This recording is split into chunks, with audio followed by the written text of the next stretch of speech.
ಎಲ್ಲರಿಗೂ ನಮಸ್ಕಾರ. ನನ್ನ ಹೆಸರು ಸರಸ್ವತಿ.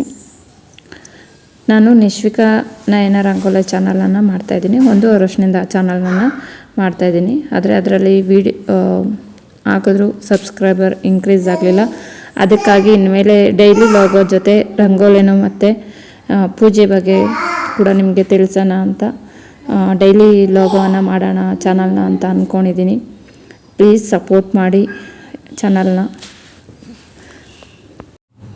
ಯಾವ ಥರ ವಿಡಿಯೋ ಬೇಕು ಅಂತ ಖಂಡಿತ ಕಮೆಂಟ್ ಮಾಡಿ. ನಾನು ಸೋಮವಾರ ಬೆಳಗ್ಗೆ ಬೇಗ ಸ್ನಾನ ಮಾಡಿ ಟಿಫನ್ ಮಾಡೋಣ ಅಂತ ಅಡುಗೆ ಮನೆಗೆ ಬಂದೆ.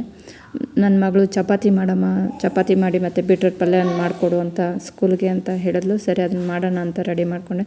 ಸೋಮವಾರ ನನ್ನ ಮಗಳಿಗೆ ಹುತ್ತಕ್ಕೆ ಪೂಜೆಯನ್ನು ಮಾಡಿಸ್ತಾಯಿದ್ದೀನಿ. 9 ವಾರ ಪೂಜೆ ಮಾಡಿಸೋಣ ಅಂದ್ಕೊಂಡಿದ್ದೀನಿ. ಯಾವ್ದು ಕಾರಣಕ್ಕೆ ಅಂದರೆ ಅವಳಿಗೆ ಸ್ವಲ್ಪ ಅಲರ್ಜಿ ಆಗಿದೆ. ಅಲರ್ಜಿ ಹಾಸ್ಪಿಟ್ಲಲ್ಲಿ ತೋರಿಸಿ ಮೇಲಾಗಲಿಲ್ಲ. ಸೊ ಅದಕ್ಕೆ ಕೆಲವರು ಹೇಳಿದ್ರು ಹುತ್ತಕ್ಕೆ ಪೂಜೆ ಮಾಡಿದ್ರೆ ಹೋಗುತ್ತೆ ಅಂತ. ಅದಕ್ಕಾಗಿ ಹುತ್ತಕ್ಕೆ ಪೂಜೆ ಮಾಡಿಸ್ತಿದ್ದೀನಿ. 3 ವಾರದಿಂದ ಪೂಜೆ ಮಾಡ್ತಾಯಿದ್ದೆ. ಇದು 3ನೇ ವಾರ. ಅದಕ್ಕೆ ಬೇಗನೆ ಸ್ನಾನ ಎಲ್ಲ ಮುಗಿಸಿ ಟಿಫನ್ ಬೇಗ ಮಾಡಿ ಮಗಳನ್ನ ಹುತ್ತದ ಪೂಜೆ ಮಾಡ್ಸೋಕ್ಕೆ ಅಂತ ಕರ್ಕೊಂಡು ಹೋಗೋಣ ಅಂತ ರೆಡಿ ಮಾಡ್ತಾಯಿದ್ದೆ ಬೇಗನೆ. ಹಾಗೆ ನಿಮ್ಮ ಜೊತೆ ಒಂದು ಟಿಪ್ಸನ್ನು ಕೂಡ ಒಂದೊಂದು ವೀಡಿಯೋದಲ್ಲಿ ಟಿಪ್ಸನ್ನು ಕೂಡ ಅಂದ್ಕೊಂಡೆ. ನಾನು ವೀಡಿಯೋ ಮಾಡಬೇಕಾದ್ರೆ ನನ್ನ ಚಿಕ್ಕ ಮಗಳು ಬಂದು ಫೋನನ್ನು ನೋಡ್ತಾಯಿದ್ದೆ ಏನು ಮಾಡ್ತಾಯಿದ್ದಾಳೆ ಅಂತ. ಹಾಗೆ ನನ್ನ ಮಗಳಿಗೆ ಇವತ್ತು ಟೆಸ್ಟ್ ಇತ್ತು. ABCDನ ಪ್ರಾಕ್ಟೀಸ್ ಮಾಡ್ತಾಯಿದ್ದಾಳೆ. ಎಯಿಂದ L ಗಂಟಲು ಅವಳಿಗೆ ಸ್ಕೂಲಲ್ಲಿ ಹೇಳ್ಕೊಟ್ಟಿದ್ರು. ಅದನ್ನು ಪ್ರಾಕ್ಟೀಸ್ ಮಾಡ್ತಾಯಿದ್ರು. ಇವತ್ತು ಅವಳಿಗೆ ಟೆಸ್ಟ್ ಇದೆ ಅಂತ. ಸೊ ಅದನ್ನು ಕೂಡ ನಾನು ನಿಮ್ಮ ಜೊತೆ ಶೇರ್ ಮಾಡ್ತಾಯಿದ್ದೀನಿ. ವಿಡಿಯೋ ಮಾಡಿಬಿಟ್ಟೆ ಅಂತ ನನ್ನ ಮಗಳು ರಿಯಾಕ್ಷನ್ ಮಾಡ್ತಾ ನಾನು ಬೀಟ್ರೂಟ್ ಪಲ್ಯ ಮಾಡೋಣ ಅಂತ ಇಟ್ಟಿದ್ದೆ. ಬೇಗ ಅರ್ಜೆಂಟಾಗಿ ಅಡುಗೆ ಮಾಡ್ತಿದ್ದೆ. ಯಾಕೆಂದರೆ ಅವಳು ಸ್ಕೂಲ್ಗೆ ಹೋಗೋದ್ರೊಳಗಡೆ ಹುತ್ತಕ್ಕೆ ಹೋಗಿ ಪೂಜೆ ಮಾಡ್ಕೊಬಂದು ಅವಳಿಗೆ ಸ್ಕೂಲ್ ಬೇರೆ ಕಳಿಸ್ಬೇಕಾಯ್ತು. ಅದಕ್ಕೆ ಬೇಗ ರೆಡಿ ಮಾಡ್ತಿದ್ದೆ. ಹಾಗೆ ನಮ್ಮ ಮನೇಲಿ ಚಪಾತಿ ತಿನ್ನಲ್ಲ ಅವರು. ಅದಕ್ಕೆ ಅವ್ರಿಗೆ ಅನ್ನ ಚಟ್ನಿ ಮಾಡೋಣ ಅಂದ್ಬಿಟ್ಟು ಚಟ್ನಿ ಬೇರೆ ಮಾಡಿದೆ. ಹಾಗೆ ಮಕ್ಕಳನ್ನೆಲ್ಲ ಸ್ಕೂಲ್ಗೆ ಕಳಿಸ್ಬಿಟ್ಟು ನಮ್ಮತ್ತೆ ಊಟಕ್ಕೆ ಬರ್ತಾರೆ ಅವ್ರ ತೋಟದಿಂದ ಅಂತ ನಾನು ಬೇಗ ಚಪಾತಿಯನ್ನು ಕೂಡ ಮಾಡಿದೆ. ನಾನು ಸ್ವಲ್ಪ ಡಯಟಲ್ಲಿರೋದ್ರಿಂದ ನನಗೆ ಎಣ್ಣೆ ಇಲ್ಲದೆ ಚಪಾತಿಯನ್ನು ಮಾಡಿಕೊಂಡೆ. ಅವ್ರಿಗೆ ಎಣ್ಣೆ ಸ್ವಲ್ಪ ಹಾಕಿ ಚಪಾತಿಯನ್ನು ಮಾಡಿದೆ. ದಯವಿಟ್ಟು ಪ್ಲೀಸ್ ಸಪೋರ್ಟ್ ಮಾಡಿ. ವಿಡಿಯೋನ ಸಬ್ಸ್ಕ್ರೈಬ್ ಮಾಡಿಕೊಂಡು ಫಾಲೋ ಮಾಡಿ. ನಿಶ್ವಿಕಾ ರಂಗೋಲಿ ಚಾನಲ್ನ ದಯವಿಟ್ಟು ಸಪೋರ್ಟ್ ಮಾಡಿ. ಅಡುಗೆ ಮನೆಯನ್ನು ಎಷ್ಟು ನೀಟಾಗಿ ಇಟ್ಕೊಂಡಿರ್ತೀವೋ ಅಷ್ಟು ಹೆಲ್ತಿಯಾಗಿರ್ತೀವಿ, ಅಷ್ಟು ಆರೋಗ್ಯವಾಗಿ ಕೂಡ ಇರ್ತೀವಿ. ಹಾಗೆ ಲಕ್ಷ್ಮೀ ದೇವಿಗೂ ತುಂಬಾ ಇಷ್ಟ ಅಡುಗೆ ಮನೆ ತುಂಬ ನೀಟಾಗಿದ್ದರೆ. ನಾನು ಅದನ್ನು ಫಾಲೋ ಮಾಡ್ತೀನಿ. ಅದನ್ನು ಯಾರಿಂದ ಕಲಿತೆ ಅಂದರೆ ನಮ್ಮ ಅಕ್ಕಯಿಂದ ಕಲಿತೆ. ಮನೇನ ತುಂಬ ನೀಟಾಗಿ ಇಟ್ಕೊಂಡಿರ್ಬೇಕು. ಅದು ನೈಟು ಆಗಲಿ ಬೆಳಗ್ಗೆ ಆಗಲಿ ಅಡುಗೆ ಮನೆ ನೀಟಾಗಿ ಇಡಬೇಕು ಅನ್ನೋದು.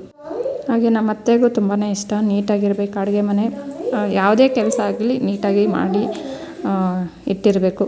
ಸೊ ಅದು ಅವರು ಹೇಳ್ತಾ ಇರ್ತಾರೆ, ಎಷ್ಟು ನೀಟಾಗಿ ಇಟ್ಕೊಂಡಿರ್ತೀವೋ ಮನೆಯಲ್ಲಿ ಅಷ್ಟು ಲಕ್ಷ್ಮೀ ದೇವಿ ನಮ್ಮ ಮನೇಲಿ ಇರ್ತಾಳೆ ಅಂತ. ಸೊ ಅದನ್ನು ಅವ್ರು ಹೇಳಿದ್ದನ್ನು ನಾನು ಖಂಡಿತವಾಗ್ಲೂ ಫಾಲೋ ಮಾಡ್ತಾನೆ ಇರ್ತೀನಿ, ಮಾಡ್ತಾ ಇದ್ದೀನಿ ಕೂಡ. ನಾನು ಯಾವ ರೀತಿ ಪೂಜೆ ಮಾಡ್ತೀನಿ ಅಂತ ನೆಕ್ಸ್ಟ್ ವಿಡಿಯೋಗಳಲ್ಲಿ ಖಂಡಿತ ನಿಮ್ಗೆ ಕೂಡ ಹಂಚ್ಕೊತೀನಿ. ನೀಟಾಗಿ ನಾನು ಕ್ಲೀನ್ ಮಾಡ್ಕೊತಾ ಇದ್ದೆ. ಹುತ್ತಕ್ಕೆ ಹೋಗಿ ಪೂಜೆನೂ ಮುಗಿಸ್ದೆ. ಹಾಗೆ ಮಕ್ಕಳನ್ನು ಸ್ಕೂಲ್ಗೂ ಕೂಡ ಕಳಿಸ್ಕೊಟ್ಟೆ ಟೈಮ್ಗೆ. ಸೊ ಈಗ ಅಡುಗೆ ಮನೆಯೂ ನೀಟಾಯಿತು. ಬೆಳಗಿನ ಟಿಫನನ್ನು ನಾವು ಕೂಡ ತಿಂದ್ವಿ. ನಾನು ನಮ್ಮತ್ತೆ ಯಾವಾಗಲೂ ಬೆಳಗ್ಗೆ ಮತ್ತು ಸಂಜೆ ನೈಟ್ ಕೂಡ ಒಟ್ಟಿಗೆ ಊಟ ಮಾಡೋ ಅಭ್ಯಾಸ ಇಬ್ರಿಗೂ. ಯಾಕಂದರೆ ಇಬ್ರಿಗೂ ಅಷ್ಟು ಅಂಡರ್ಸ್ಟ್ಯಾಂಡಿಂಗ್ ಇದೆ ನನಗೆ ನಮ್ಮತ್ತೆಗೆ. ಸೊ ಬೆಳಗ್ಗೆ ಮತ್ತು ನೈಟು ಅಷ್ಟು ಯಾವಾಗ ಅವ್ರು ಊಟಕ್ಕೆ ತಿನ್ನೋವಾಗ ಜೊತೆಲಿ ಕೂತ್ಕೊಂಡು ತಿಂದು ಅಭ್ಯಾಸ ಇಬ್ಬರು. ಎಲ್ಲ ಕೆಲಸ ಮುಗಿದ ಮೇಲೆ ಮನೆ ಕಸನ ಎಲ್ಲನೂ ಗುಡಿಸ್ಕೊಂಡು ನೀಟ್ ಮಾಡಿಕೊಂಡು ನನ್ನ ಚಿಕ್ಕ ಮಗಳಿಗೆ ಊಟನ ತಿನ್ನಿಸಿದಾದ್ಮೇಲೆ ಯಾವಾಗಲೇ ಚಪಾತಿ ಮಾಡಲಿ ಫಸ್ಟ್ನೇ ಚಪಾತಿಯನ್ನು ಗೋಮಾತೆಗೆ ಕೊಡಿ, ಎರಡನೇ ಚಪಾತಿ ಅಲ್ಲ ಲಾಸ್ಟ್ನೇ ಚಪಾತಿಯನ್ನು ನಾಯಿಗೆ ಕೊಡಿ. ಆ ಕೊಡೋದ್ರಿಂದ ನಿಮ್ಮ ಮನೇಲಿ ಸಂಪತ್ತು ಸಮೃದ್ಧಿಯಾಗಿರುತ್ತೆ. ಈ ರೀತಿ ಮಾಡೋದ್ರಿಂದ ನಾನು ತುಂಬ ದಿನದಿಂದ ಫಾಲೋ ಮಾಡ್ತೇನೆ. ಅದರಲ್ಲಿ ನೀವು ಕೂಡ ಫಾಲೋ ಮಾಡಿ. ಅದರಿಂದ ನೀವು ಸಮೃದ್ಧಿಯಾಗಿರಿ ಅಂತ ಹೇಳೋಕ್ಕೆ ಇಷ್ಟಪಡ್ತೀನಿ. ನಾನು ಈ ವಿಡಿಯೋ ಇಲ್ಲಿಗೆ ಏನು ಮಾಡ್ತಾಯಿದ್ದೆ, ಪ್ರತಿದಿನ ವಿಡಿಯೋನ ಹಾಕ್ತೀನಿ. ದಯವಿಟ್ಟು ಸಪೋರ್ಟ್ ಮಾಡಿ. ವಿಡಿಯೋ ನೋಡಿದ್ದಕ್ಕಾಗಿ ಧನ್ಯವಾದ. Thank you.